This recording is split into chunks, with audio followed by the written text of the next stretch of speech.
La coquille Saint-Jacques, c'est le fleuron de Tongoy, un port de pêche situé à 400 km au nord de Santiago du Chili.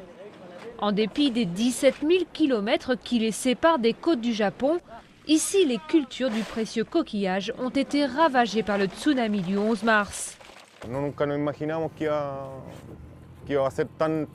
Jamais on n'aurait imaginé que cela ferait tant de dégâts. On pensait que la vague mourrait avant d'arriver ou que viendrait juste une vaguelette.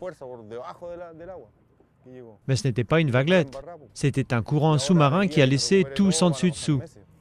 Sous la baie de Tongoy, l'onde a été si puissante qu'elle a déplacé des blocs de béton de près d'1 tonne sur lesquels les filets étaient amarrés. Les pêcheurs ont vendu rapidement les coquillages encore en vie, mais pour la production de cette année, il leur faudra retrouver des larves et les mollusques mettent 2 ans avant d'arriver à maturité. Certains préfèrent jeter l'éponge. Je ne crois pas que je vais continuer. Il y a trop de pertes. Il y avait toutes les Saint-Jacques qu'on voulait. Et là, regardez. Le tsunami est un coup dur qui s'ajoute aux difficultés des dernières années causées par la concurrence féroce des producteurs voisins du Pérou.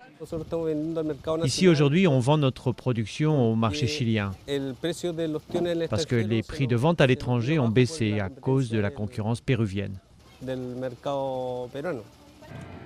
Aujourd'hui, la coquille Saint-Jacques rapporte aux récoltants de Tongoy près de 6 € le kilo.